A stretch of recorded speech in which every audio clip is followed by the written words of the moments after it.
I got sent home early yesterday. I got sent home early today by the same person. I'm telling you, she's a bully. This shit isn't funny. She needs to understand that just because she's a mother and got children doesn't mean that she can come in the store, you know, disrespecting people, talking to them like everybody's beneath her. She has no respect. And it isn't funny at all. Like, seriously, man, I got shit I gotta take care of. And she keeps sending me home early. It's not funny. She's playing games. And then all day, throughout the day, she keeps sending her little racial shit. And then throughout the day, she keeps on, like, putting negative energy in the air, talking about people, gossiping about people. It's not funny, man. That shit gonna have to stop. She's a bully. I'm telling you. She's a bully. She brings a lot of negative energy in there. She always panic when there's a lot going on, and then she try to manipulate that and make it seem like we ain't doing something right, but we are working really hard and doing great. It's just the fact that she panicked, and I caught her a few times making a mistake, and she tried to hurry up and play it off.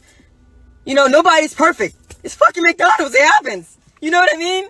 Like, sometimes, like, somebody might get confused. So fuck, it gets busy, yeah.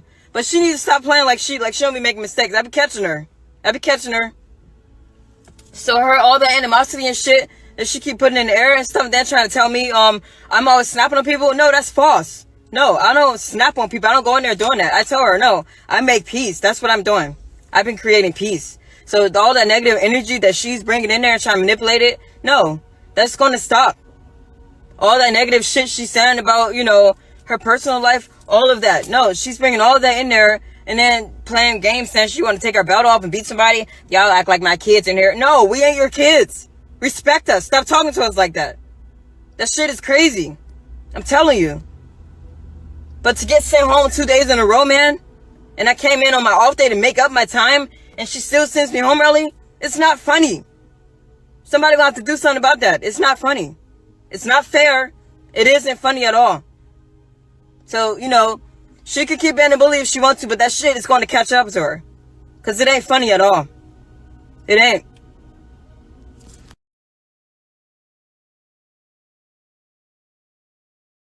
Nine-year-old Jennifer Jamma Harris went to work at this Eastpointe McDonald's every single day to support her family, and they say she did not deserve this. Why take our mama from us? You knew we loved each other. It is absolute heartbreak for the family of Jennifer Harris, a 15-year employee of McDonald's and the manager here in Eastpointe. They all gathered at the very spot she lost her life Thursday morning. Police say it was a senseless act caused by a simple argument. There was a dispute between two co-workers, and one co-worker was sent home as a result of the dispute. That co-worker, a 26-year-old Eastpointe resident, then allegedly returned hours later with a kitchen knife and stabbed Jennifer multiple times. A customer and licensed CPL holder, noticing the violence, fired a single shot into the air to put an end to what he was seeing. Nobody was hit by the gunshot, but it did stop the assault. The suspect dropped the knife and started running away from the location. That Good Samaritan then detained the suspect before she could get far until police arrived and took her into custody.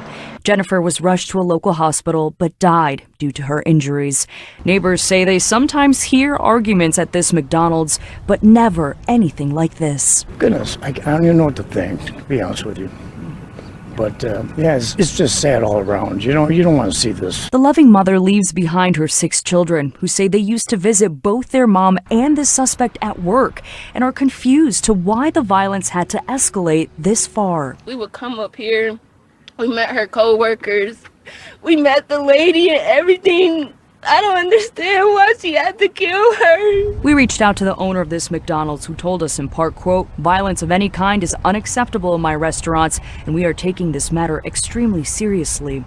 Meanwhile, the family says Jennifer will be remembered as selfless and kind, her memory never forgotten. My mama, she woke up every day and went to work for us. My mama died trying to take care of us.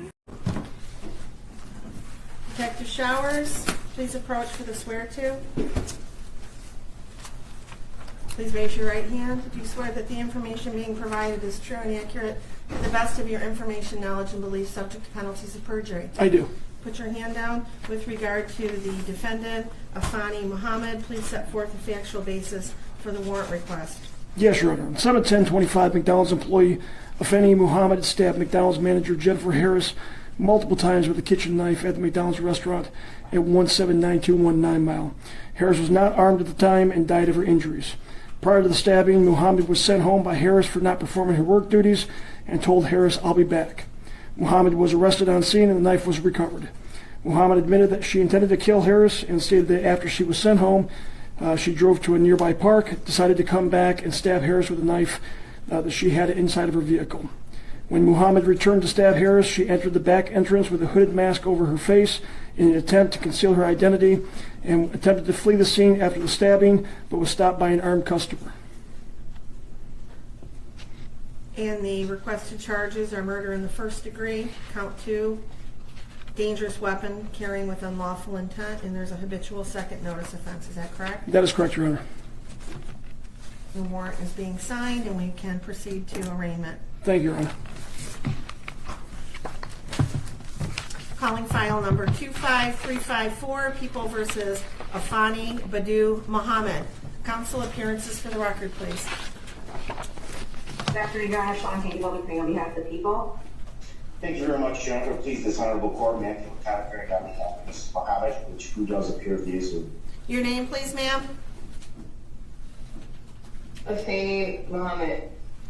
Very good. You're here today for arraignment on the charges of murder in the first degree, premeditated, count 2, carrying a weapon with unlawful intent, and a habitual second notice.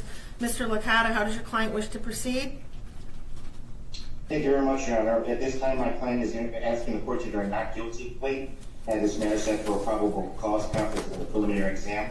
I have advised my client of her rights, as well as the charges against her and the potential penalties. We are ready to proceed on those grounds. Very good. Ma'am, do you understand the nature of the charges against you to your satisfaction after talking to your attorney? Yes. Very good. I will go ahead and enter a not guilty plea on your behalf. Are you requesting a court-appointed attorney? Yes. I will appoint an attorney to represent you. We'll set this matter for a probable cause conference on July 23rd, 2025 at 1 p.m. The preliminary examination will be on July 30th, 2025 at 1 p.m. As to bond, Mr. Licata?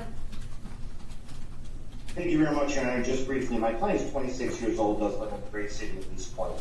Your Honor, my client is a high school graduate. In fact, is actually was taking some online classes for college for a physical therapy degree. Your Honor, there are some disturbing facts in this particular matter, but there are facts that haven't been brought out yet, and my client is extremely anxious to have those facts brought to light during the pendency of this case.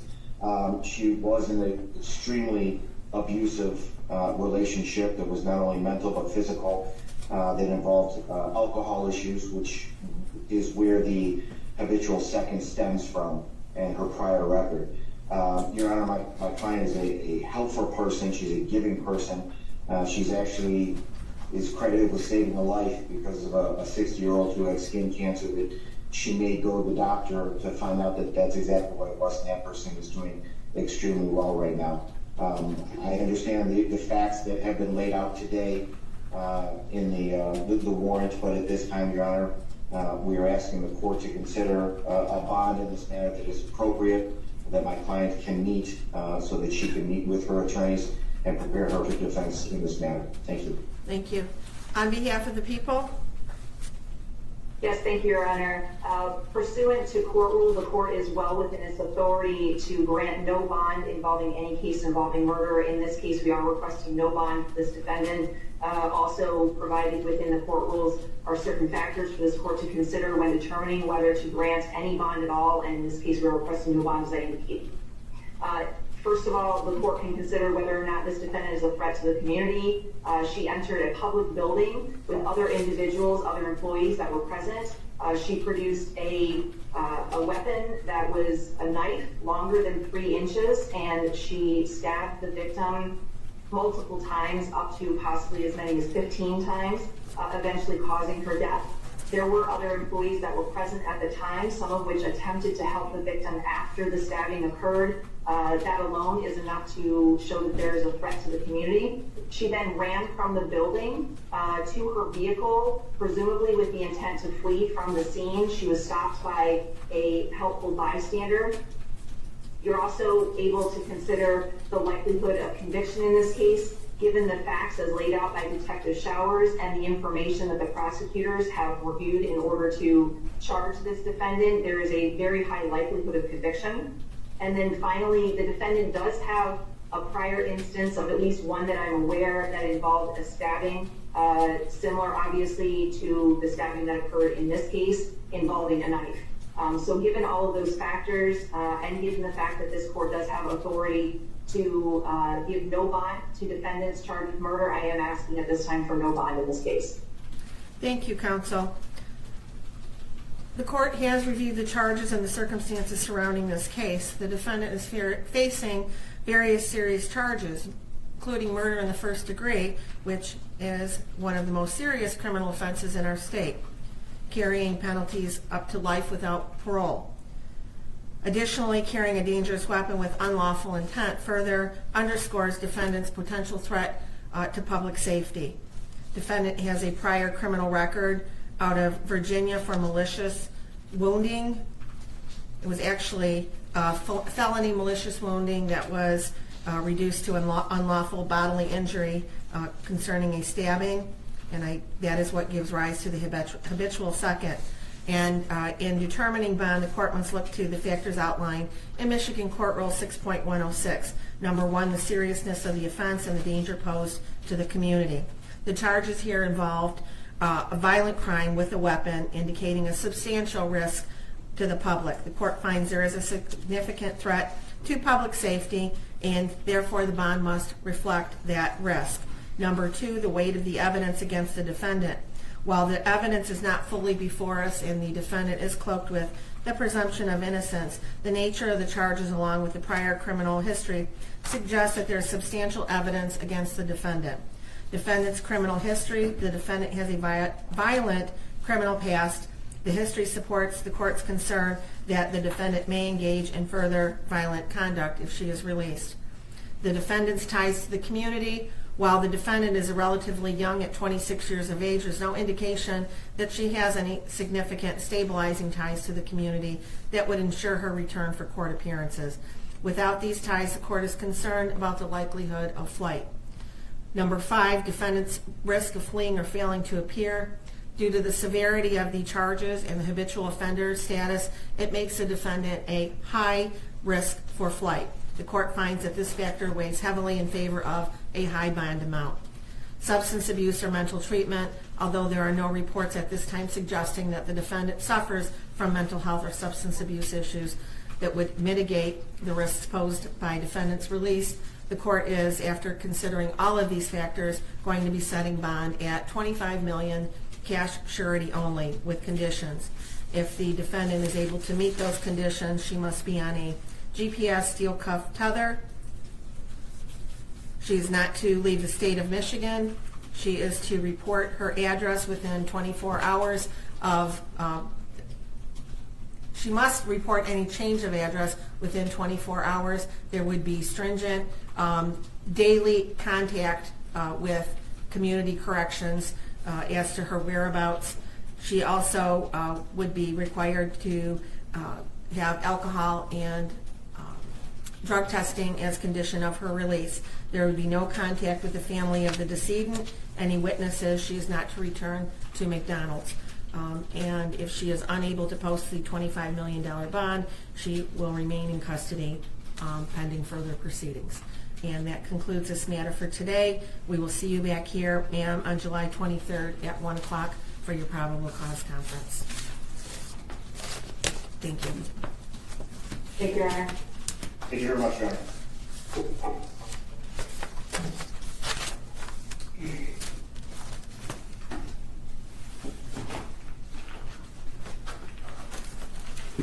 You're all set, ma'am.